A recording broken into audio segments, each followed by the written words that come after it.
Welcome back to This Week in Berkeley Heights. I'm Bobby Peer with the Alternative Press of Berkeley Heights.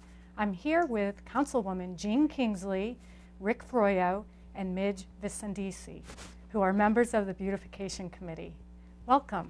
Thanks, Bobby. Thank you so much, Bobby. Good to be here. Great. Well, I can't wait to hear about the Beautification Committee. Jean, can you tell me a little bit about the focus, today's focus, and maybe going forward, the focus of the Beautification Committee? The Beautification Committee was formed really to work on enhancing the overall streetscape within Berkeley Heights. I know people drive through other towns and they think they've got unique character and feel, and there was not that same sense of uniformity to Berkeley Heights. So the immediate effort was to try to work on coming and defining a streetscape and looking at what we can do for seasonal decorations and other type of things that would just enhance the town and kind of make it feel like a nice, unique little small town.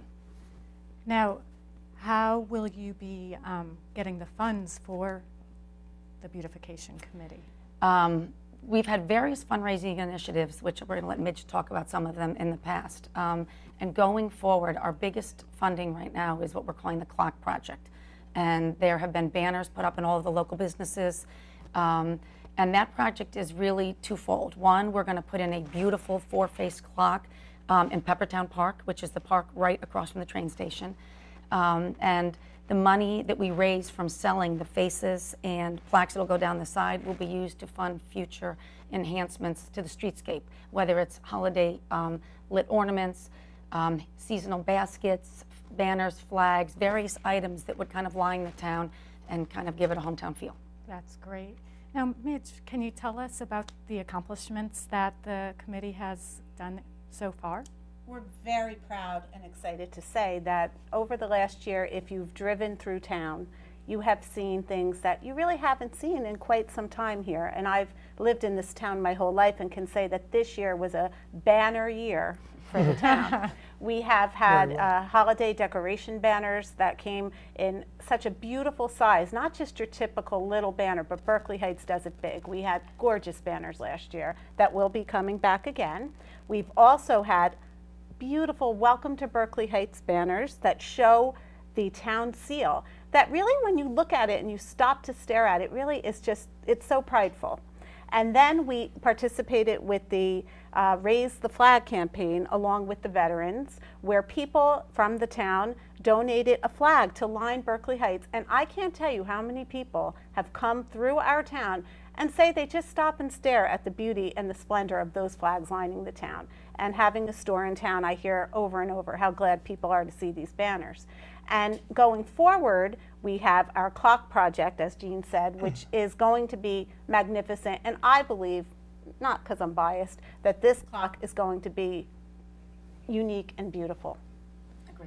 That's great. So there's been a lot of accomplishments. Not to mention, behind the scenes, we're all busy little bees, and we have an artist on board. We have people coming up with standards and streetscapes that are truly going to be noticed as you drive through the town. Can you describe any of the streetscape uniformity? Well, the idea is that going forward, businesses that come to town will have an adapted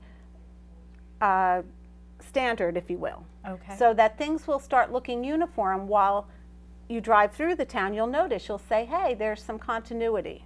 And so with the sidewalks, with the sidewalks, street lights, like right now, if you look in town, we have 4 different versions of a green street lamp in town.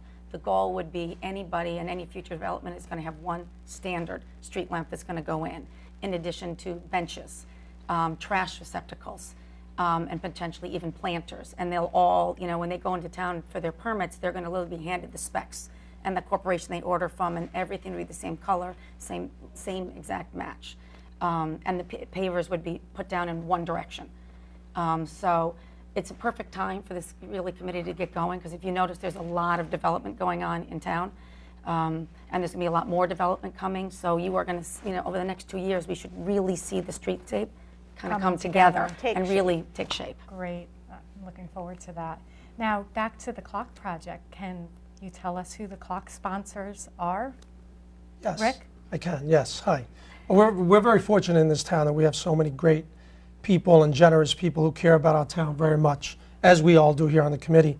There are 4 major face sponsors, and that's Berkeley Shopping Center, Dean's Greens, Summit Medical Corp., and the Connell Company. And those four are the major sponsors on the face of our first clock. Hopefully we'll have more clocks down the road. We're not sure. We're hoping that we can raise enough funds to make that happen. That's great. And how else can people participate in this beautification of Berkeley Heights? Is there other ways? Yes, one example is that myself and Jim D'Elia of Earthworks and Boulderscapes Services, we volunteered the actual installation of the clock and the wiring, the electrical wiring. I'm an electrical contractor. So we volunteered, both of us, to do all of the work, and so it doesn't cost the taxpayers or any money at all. In addition, as Jean had mentioned, we're selling plaques that will line the four posts. I would say it's a post, and it's going to line the four sides of the clock, and we're selling them for $100, $300 each. There'll be 100 plaques, and that's a great way to give back to the community and permanently memorialize your place in Berkeley Heights. That's a great idea. And Rick's understating it, but I do want to let him know that because of him and Jimmy D'Elia, that is how we really are going to be able to have extra funds Right. of which to spend on lit ornaments and flowers and all of that. Because if we had to pay for the installation, everything that we raised from selling the clock face sponsorships and the 100 plaques would just cover the cost to purchase the clock and install it. But it's really because of the generosity of Mr. Froyo and Jimmy D'Elia that we're going to have funds to beautify and pull the streetscape together. So it's a big thing. So thank in you, Rick. actuality, the clock is the conduit to the future beautification projects. And now that we do have the holidays upon us, what do we foresee the holiday of the Springfield Avenue looking like this holiday Well, season? I can tell you for sure it'll be lit up, and we have purchased some wreaths that will line along with the banners, and I can say that we're moving forward with the hope that each year there will be more decoration and more Berkeley Heights splendor. Thank you, Jean, Rick, and Midge, for being with us tonight. We'll be right back with more of This Week in Berkeley Heights.